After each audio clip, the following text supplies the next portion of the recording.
Hello students, केएमएमपी school की online क्लासों में आपका स्वागत है।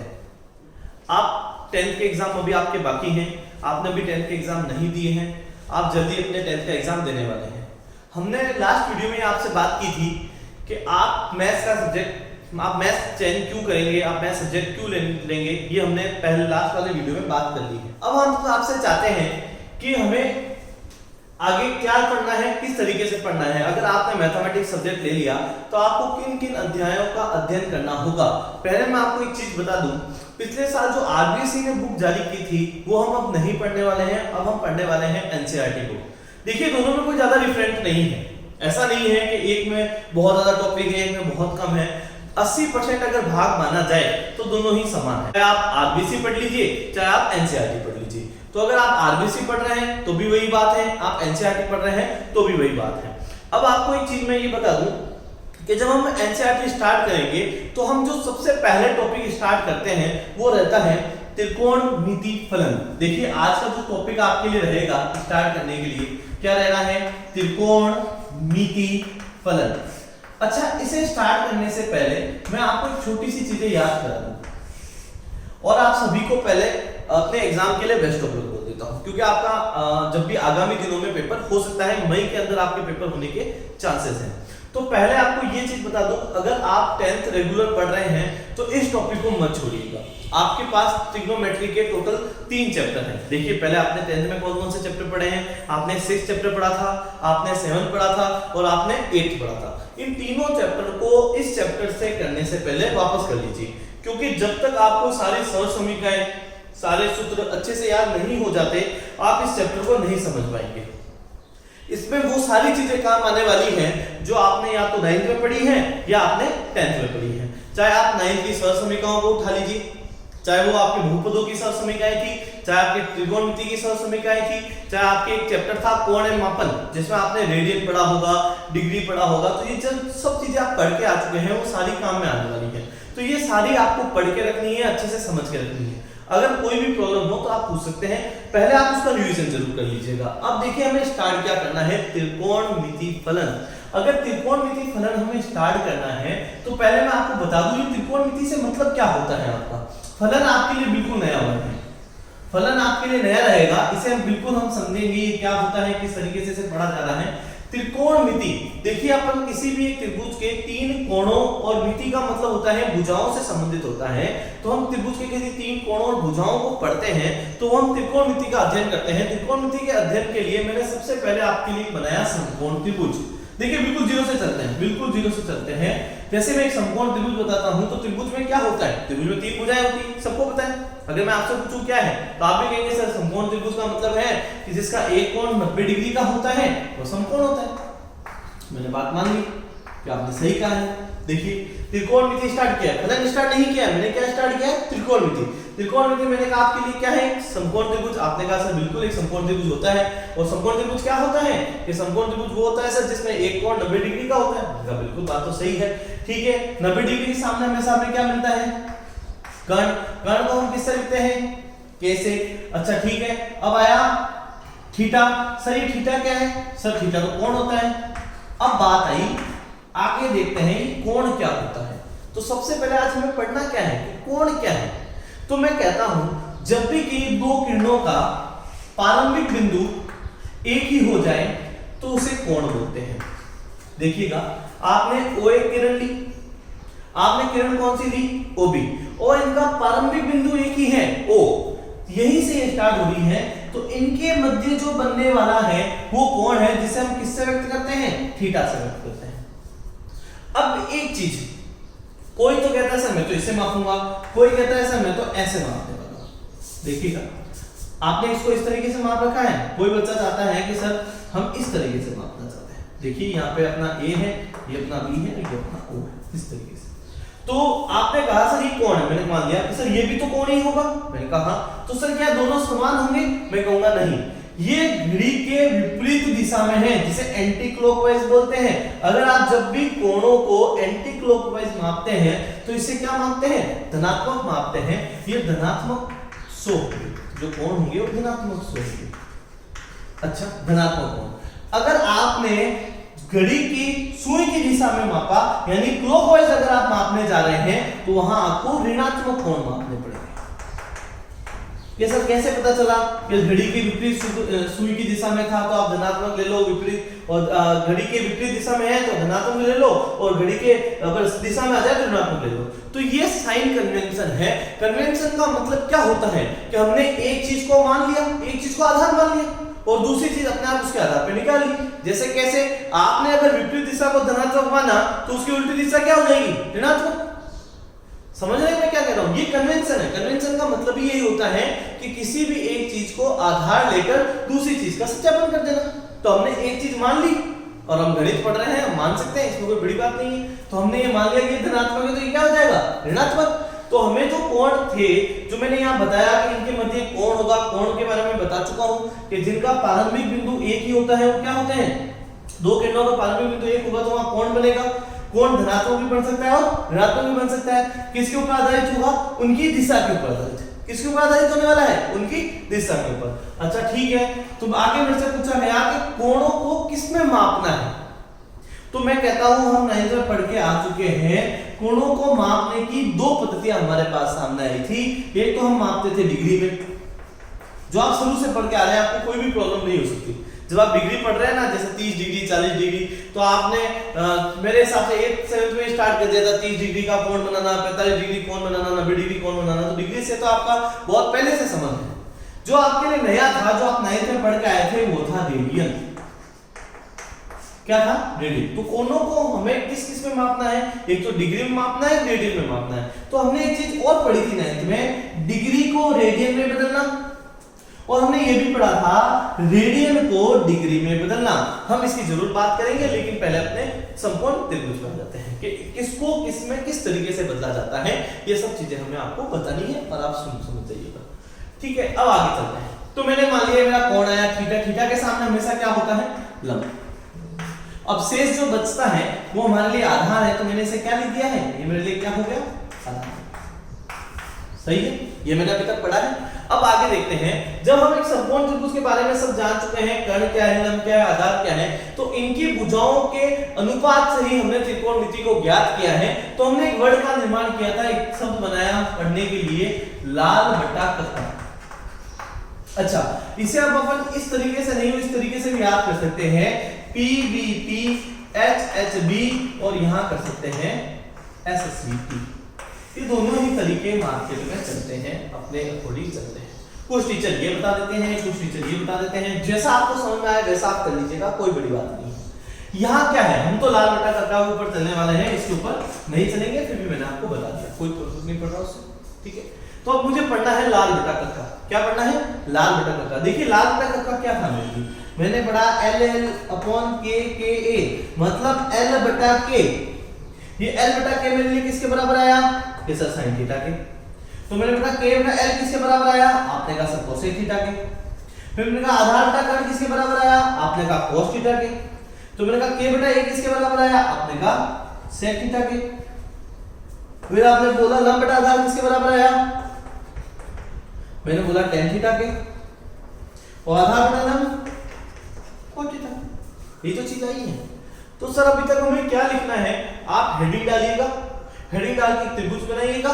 त्रिभुज बनाने के बाद में इसे लंब आधार कर्ण बताइएगा, और आप कोण के बारे में लिखिएगा। लिखिए कोण के बारे में, कोण क्या होता है। जब लिखना स्टार्ट कीजिए, जब दो किरणों का प्रारंभिक बिंदु एक ही हो तो उनके मध्य बनने वाली आकृति कौन कहलाती है, डायग्राम बनाइए। एक बार ये डायग्राम बना दीजिए। आगे देखिए, उसमें लिखना है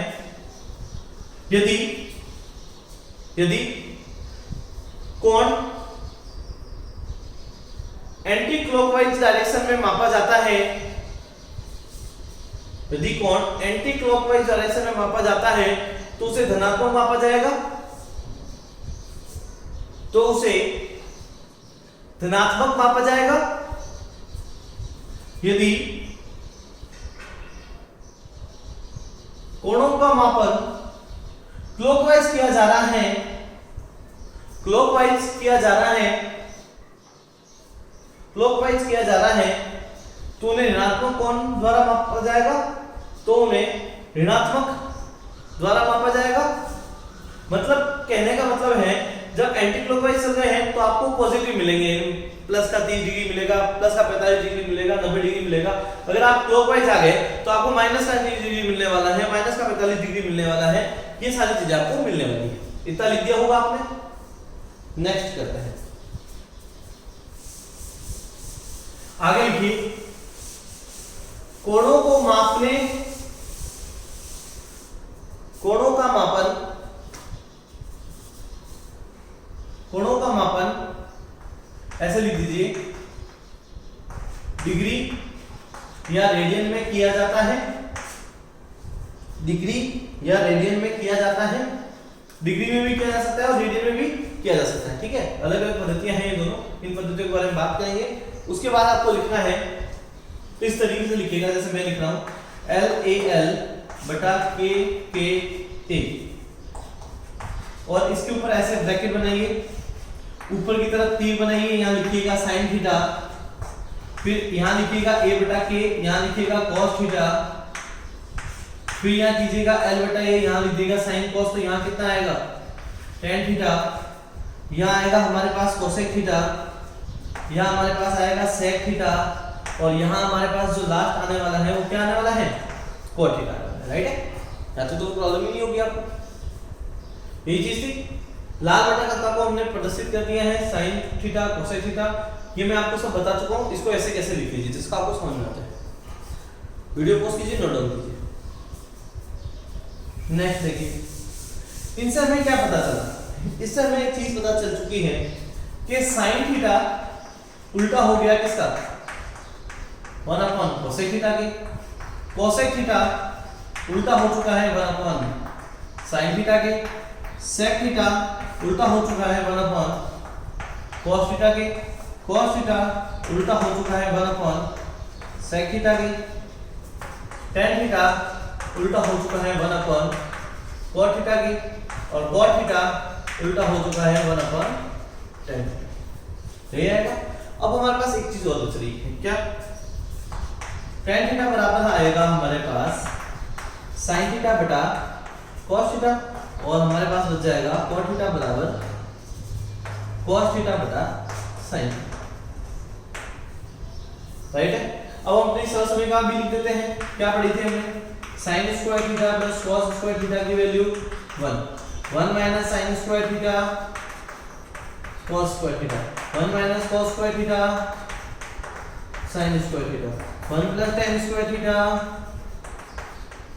sec square theta, sec square theta minus 1 tan square theta, sec square theta minus tan square theta equal to 1 plus cot square theta बराबर cosec square theta, cosec square theta minus 1 cot square theta, cosec square theta minus cot square theta equal to 1। ये सारी चीजें हमें पता होनी चाहिए। Video pause कीजिएगा, इन सबको नोट डाउन कीजिए, फिर इनके बारे में बात करेंगे। अब देखिए अपने को क्या करना है, ये चीजें तो हमें संबंध से प्राप्त हुई हैं, इनके बारे में बात कर लेते हैं। sin square theta plus cos square theta 1 कैसे होता है, 1 minus sin square theta cos square theta कैसे हो सकता है, 1 minus cos square theta sin square theta कैसे हो सकता है, ये सारी चीजें आपको पता होनी चाहिए। ये ही क्यों मैं कह रहा हूँ sin square plus tan square क्यों नहीं, तो उसका सबसे बड़ा कारण है जो आपने पढ़ा होगा 10वीं में, 100% पढ़ा होगा, नहीं पढ़ा है तो आप पढ़ लीजिए, कोई फर्क नहीं पड़ रहा उससे, ठीक है। पढ़ते जाइए बढ़ते जाइए, यही काम हमारा, पढ़ना है और आगे बढ़ना है। तो मैंने कहा हमें प्रमेय याद है, पाइथागोरस प्रमेय। हमें क्या प्रमेय याद है, पाइथागोरस प्रमेय। पाइथागोरस प्रमेय क्या थी, पाइथागोरस प्रमेय थी कर्ण स्क्वायर बराबर आधार स्क्वायर प्लस लंब स्क्वायर। क्या थी, कर्ण स्क्वायर बराबर आधार स्क्वायर प्लस लंब स्क्वायर। तो मैंने क्या कहा, इसमें कर्ण स्क्वायर का भाग दे दिया, तो मैंने जैसे ही कर्ण स्क्वायर का भाग दिया तो यहाँ बचा कर्ण स्क्वायर बटा कर्ण स्क्वायर। यहाँ क्या बचने वाला है, आधार स्क्वायर बटा कर्ण स्क्वायर, और यहाँ आने वाला है लंब स्क्वायर बटा कर्ण स्क्वायर। यही होने वाला है, कर्ण स्क्वायर से कर्ण स्क्वायर कट गया, क्या बचने वाला है एक। अब बचा क्या मेरे पास, आधार बटा कर्ण। हमारे पास क्या बचा हुआ है, आधार बटा कर्ण। लाल बटा कर्ण में याद कीजिए, आधार बटा कर्ण किसके बराबर था, cos स्क्वायर थीटा के। और लंब बटा कर्ण किसके बराबर था, साइन स्क्वायर थीटा के। तो यह हमारे पास एक सरल समीकरण ज्ञात हो गई कि sine square theta plus cos square theta 1 होती है। तो यह सरल समीकरण हमें इस तरीके से ज्ञात होती है। देखिए पढ़ना वही है जो हमारे पास किताबों में लिखा था, लेकिन हम पढ़ नहीं लेते, फर्क इतना सा है। अगर हम पढ़ते तो हमें पहले पता होगा, वैसे 10वीं में पता होता है कि ऐसा होता है, लेकिन एक बार फिर बता दिया जा रहा है आपको कि कर्ण स्क्वायर बराबर आधार स्क्वायर प्लस लंब स्क्वायर होता है। तो इस तरीके से आप अपनी सरल समीकरण का ज्ञात कर सकते हैं। अब चाहे आप ये ज्ञात कर लीजिए, चाहे ये ज्ञात कर लीजिए, सबका तरीका एक रहेगा। मैंने यहाँ कर्ण स्क्वायर से भाग दिया है, एक बार आप आधार स्क्वायर से भाग करके देखिएगा, एक बार लंब स्क्वायर से भाग दीजिएगा। यही आपको करना है तो आपका कार्य संपन्न हो जाएगा। आगे देखते हैं।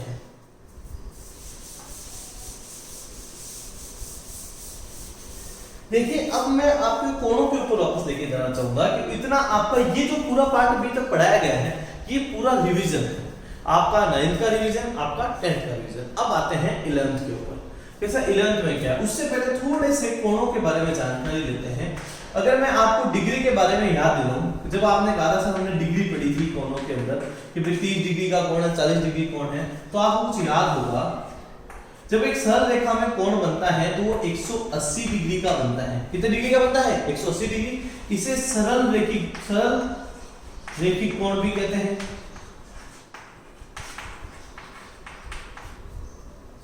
एक आपके इस आकृति का कोण बनता होगा 90 डिग्री का, इसे आप क्या बोलते हैं, समकोण भी बोलते हैं। एक आपके पास एक पूरा कोण बनता होगा, इसे आप वृत्त कोण भी बोलते होंगे, जो 360 डिग्री के आसपास होता है। एक बिंदु पर बनने वाले सभी कोणों का योग कितना होता है, 360 डिग्री होता है। तो आपने ऐसे कुछ कोण पढ़े होंगे डिग्री में, 180 डिग्री, 90 डिग्री, 360 डिग्री, और आप एक और पढ़ेंगे 270 डिग्री। ये कुछ इस प्रकार से आपको चारों कोण पढ़ने हैं। वीडियो पोस्ट कीजिएगा, नोट डाउन कीजिएगा। तो ये आपको कोण पढ़ने हैं। अब बात आ रही है कि सर डिग्री को रेडियन में कैसे बदला जाए। सर रेडियन क्या है, रेडियन में आपने कही है, देखिए डिग्री को रेडियन में बदलना, ठीक है। आपको सपोज 30 डिग्री दिया गया है, इसको आपको किससे बदलना है, रेडियन में। तो हमने 9th में पढ़ा था, हमने क्या पढ़ा था कि सर इसको किससे गुणा कर दिया जाए, पाई बटा 180 से। पाई बटा 180 से इसे गुणा कर दिया जाए तो इसे बदला जा सकता है। तो मैंने क्या कहा, डिग्री से रेडियन में जाना है तो किससे गुणा कर दो, पाई बटा 180 से। अच्छा रेडियन से डिग्री में आना है तो उल्टा कर दो, 180 बटा पाई से। आपका काम हो गया। देखिए कैसे एग्जांपल पे आते हैं और ज्यादा समझते हैं किस तरीके से किया जा सकता है। आपने कहा सर डिग्री से रेडियन में जाना है तो किससे गुणा करना है, पाई बटा 180 से, और 180 बटा पाई से। अब सर पहले पूछा पाई क्या था। सर हमने अभी तक पढ़ा है कि पाई की वैल्यू या तो 22/7 होती है या 3.14 समथिंग होती रहती है। 42 अंकों तक इसकी वैल्यू ज्ञात हो चुकी है, लेकिन हम अप्रॉक्स लेके चलते हैं 3.14 लेके चलते हैं, कोई दिक्कत नहीं है। तो यहाँ आ चुका है हमारे पास। अब मैंने कहा पाई का मान 180 बी होता है। पाई किसके बराबर है, 180 के बराबर है। और जो ये 180 है ना, ये डिग्री है और ये रेडियन है। अगर मुझे एक डिग्री चाहिए तो मैं पाई बटा 180 कर लेता हूँ, और मुझे 1 रेडियन चाहिए तो मैं 180 बटा पाई कर देता हूँ। यही तो कर रहा हूँ मैं। देख लीजिए, मुझे यहाँ से 1 डिग्री चाहिए, मेरे को 1 डिग्री चाहिए तो पाई बटा कितना आएगा, 1 डिग्री की वैल्यू कितनी है, पाई बटा 180। और मेरे को अगर यहाँ से चाहिए 1 रेडियन चाहिए तो मेरे पास क्या आएगा, 180 बटा पाई। ये आने वाला है, और ये मैंने ऊपर लिख रखा है यहाँ पे। इसे शॉर्ट में समझने के लिए कोशिश कीजिए। डिग्री से रेडियन में जाना है तो गुणा किससे करना है, पाई बटा 180 से। अच्छा रेडियन से डिग्री में आना है तो गुणा किससे करना है, 180 बटा पाई से। यही होता है। और पाई के बारे में मैं आपको बता चुका हूँ, वीडियो पॉज कर दीजिएगा और नोट डाउन कर दीजिएगा। आगे चलते हैं। अब एग्जांपल लेते हैं कि सर कैसे इस तरीके को किया जाता है। सबसे पहले छोटे छोटे एग्जांपल लेते हैं। मैंने कहा 30 डिग्री, आपने कहा सर 30 डिग्री को रेडियन में बदलना है, ठीक है कोई प्रॉब्लम नहीं है, रेडियन में बदलना है। मैंने कहा कोई बात नहीं, बदल जाएगा। 30 को 30 लिखा, यहां लिख दिया पाई बटा 180, कट गया। तो मेरे पास ये भी कट गया, तो मेरे पास पाई बटा कितना आ गया, 6 का डिग्री। ये मेरे पास आंसर आ चुका है, राइट है। अब मेरे को क्या करना है, रेडियन को डिग्री में बदलना है। जैसे मैंने कह दिया मुझे 2 पाई बाई 3 रेडियन को डिग्री में बदलना है। ये इसका आंसर था।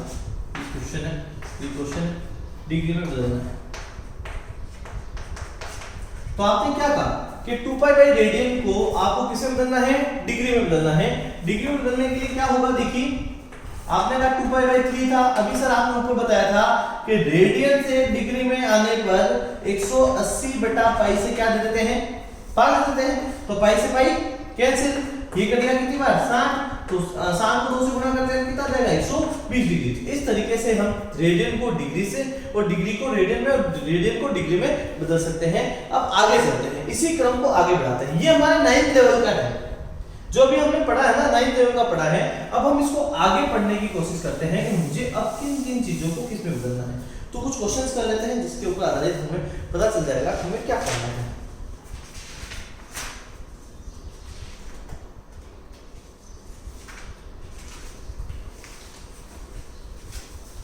क्वेश्चन नंबर 1, 40 डिग्री और 20 मिनट। अब पहले एक चीज बता देता हूं, देखिएगा उससे इस क्वेश्चन को करने से पहले एक चीज बता देते हैं। जैसे ऐसे लिखा हुआ है 35 डिग्री, एक गोला लगा हुआ है, फिर लिखा हुआ है 12 डैश, फिर लिखा हुआ है 22 डबल डैश। इसका मतलब क्या होता है मैं आपको समझा देता हूं। इसका मतलब 35 डिग्री है, एक डैश का मतलब मिनट होता है और डबल डैश का मिनट क्या होता है, सेकंड होता है। ये डिग्री की छोटी छोटी इकाइयां हैं, जैसे आपने सुना होगा ना किलोग्राम, ग्राम, मिलीग्राम, इस तरीके से इनकी भी छोटी छोटी इकाइयां हैं। इनकी छोटी छोटी इकाइयों में कौन सा है, ये क्या है डिग्री, ये क्या है अपने पास में मिनट, और ये क्या है सेकंड। यही है डिग्री, मिनट और सेकंड। तो इसने क्या कहा कि 40 तो डिग्री है और 20 कितने हैं मिनट। 40 डिग्री 20 मिनट को किससे बदलने के लिए कहा है, रेडियन में बदलना है। देखिए तो मैंने कहा कोई बात नहीं, 40 डिग्री तो था, अब यहां 20 मिनट है। इस 20 मिनट को डिग्री में बदलने के लिए पहले आपको भाग किसे देना पड़ेगा, 60 से। वापस देखिए, इस 20 मिनट को डिग्री में बदलने के लिए भाग किसे देना है, 60 से। 60 में देते हैं कट जाएगा, तो यहां बचेगा 40 और ये काट देंगे तो यहां आएगा 1/3। तो 40 से ही 1/3। अब इसको हल कर लेते हैं तो 121/3 डिग्री आ जाएगा। कितना आ जाएगा 100, देखो 3 कैसे किया, 3 को 40 से गुणा किया 120, 120 से 1 जोड़ दिया है तो 121 बटा कितना आ गया है 3 डिग्री आ गया है। यहाँ तक समझ में आ गया। पहले 60 से भाग क्यों दिया, इसको डिग्री में बदलने के लिए, कट गए 1/3 आ गया, गुणा कर दिया तो अपना काम हो गया 121/3 डिग्री। अब इसको हमें रेडियन में बदलना है। 121/3 को गुणा किससे करना है, पाई/180 से करना है, राइट है। पाई/180 से हमें इसे गुणा करना है, ना तो कोई प्रॉब्लम नहीं है। अब हम क्या करेंगे, इसको आगे लिख देंगे, कोई चीज कट तो नहीं रही है, 121 पाई/540, यही हमारा फाइनल आंसर है। तो उसमें नया क्या था, उसमें नया देखिए हमारे पास क्या है, उसमें नया हमारे पास क्या बचा। पहले हमारे पास सिर्फ डिग्री आ रही थी, अब हमारे पास डिग्री से छोटी इकाइयां भी आ रही हैं। जैसे मैंने इसको लिख दिया, ये हमारे लिए डिग्री है, ये हमारे लिए मिनट है और ये हमारे लिए क्या है सेकंड। तो आपको ये छोटी छोटी इकाइयां मिलने लगी। पहले आपको सिर्फ क्या मिल रही थी, पहले आपको सिर्फ डिग्री मिल रही थी, फिर आपको क्या मिलने स्टार्ट हुए, मिनट मिलने स्टार्ट हो गए, फिर आपको क्या स्टार्ट हो गए, सेकंड स्टार्ट हो गए। तो अब आपके लिए छोटी छोटी इकाइयां भी आ चुकी हैं। पहले आप डिग्री के आधार पर आधारित क्वेश्चन कर रहे थे, अब उसमें मिनट भी इंक्लूड हो गया, उसमें सेकंड भी इंक्लूड हो गया। तो ये चीजें आपको ध्यान में रखनी होगी और अच्छे से इसको समझना होगा। तो इस क्वेश्चन को वापस एक बार देख लेते हैं। मैंने क्या किया, 40 डिग्री 20 मिनट था। पहले इसको सर आपने 60 से भाग दे दिया डिग्री बदलने के लिए, ठीक है। फिर इसको काट दिया, 1/3 आया, ये मिश्र भिन्न बन गई। क्या बन गई, मिश्र भिन्न। मिश्र भिन्न को कैसे हल करते हैं, इसको इससे गुणा किया गया, 3 को 40 से गुणा किया तो कितना है 120, 120 में 1 जोड़ दिया गया, कितना है 121, 121 बटा कितना है 3। अब इसको किससे गुणा करना है, पाई/180 से। देखिए मैंने ये लिखा है, डिग्री को रेडियन में बदलने के लिए किससे गुणा कर रहे हैं, पाई/180 से गुणा कर रहे हैं, तो 121 पाई/540 प्राप्त हो गया। अब थोड़ा सा इसमें लिख लीजिए, आप लिख लीजिए डिग्री को रेडियन में बदलने के लिए, डिग्री को रेडियन में बदलने के लिए पाई/180 से गुणा किया गया, पाई/180 से गुणा किया गया। अगली लाइन में लिखिएगा, अगली लाइन में लिखिए रेडियन को डिग्री में बदलने के लिए, रेडियन को डिग्री में बदलने के लिए 180 बटा पाई से गुणा किया गया। रेडियन को डिग्री में बदलने के लिए 180 बटा पाई से गुणा किया गया। फिर ये एग्जांपल लिख लीजिए और फिर ये लिख लीजिए, इसके नीचे ये लिख लीजिएगा कौन किस चीज को शो कर रहा है। जो आपका एक अपन जो ये लगाते हैं डिग्री को शो करता है, 1 मिनट को शो करता है और ये सेकंड को शो करता है। उसके बाद ये एग्जांपल उतार लीजिए।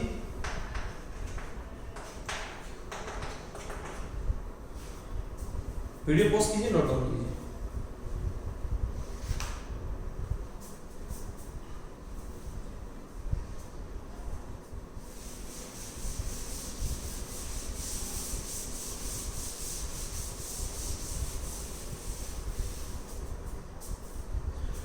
तो अभी तक हमने जो पढ़ा है उसे अच्छे से आपको रिवाइज करना है, अच्छे से उसको एक बार घर पे देखना है। इस वीडियो को पूरा देखकर इसको अच्छे से नोट डाउन कर उसमें से आपको जो प्रॉब्लम है वो आप कमेंट्स में पूछ सकते हैं। आप कमेंट्स में बस इतना सा लिख दीजिएगा, सर रेडियन समझ में नहीं आया, डिग्री समझ में नहीं आया, या आपको रेडियन से डिग्री में क्या चीज जा रही है वो समझ में नहीं आई। आप जैसे कमेंट में लिखते जाएंगे उसके अकॉर्डिंग हम जितना जो भी अगला वीडियो आएगा, जो नेक्स्ट वीडियो आएगा, उसमें हम आपके जो भी आपके डाउट्स हैं उसका सॉल्यूशन करेंगे। आप अच्छे से पढ़िए। देखिए मैथमेटिक्स को हेडेक मत लीजिएगा, मैथमेटिक्स को आपके लिए कोई हेडेक नहीं है। आपके अगर आपने इसको हेडेक ले लिया तो आपसे नहीं पढ़ा जाएगा। आप आराम से पढ़िए।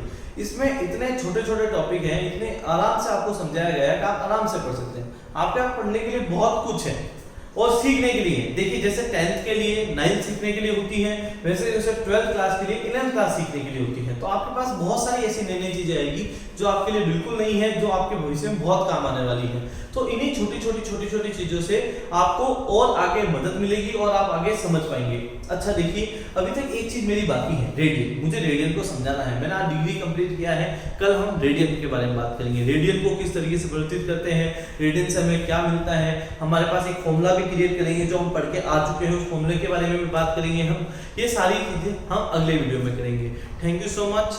10th की भी तैयारी करते रहिए, साथ साथ 11th का थोड़ा बहुत पढ़ते रहिए। 10th की तैयारी मत छोड़िएगा। 10th की तैयारी करना बहुत जरूरी है क्योंकि आगामी दिनों में कभी भी आपके पेपर हो सकते हैं। तो उसके लिए कम से कम पढ़ते रहिए। Best of luck. Thank you so much.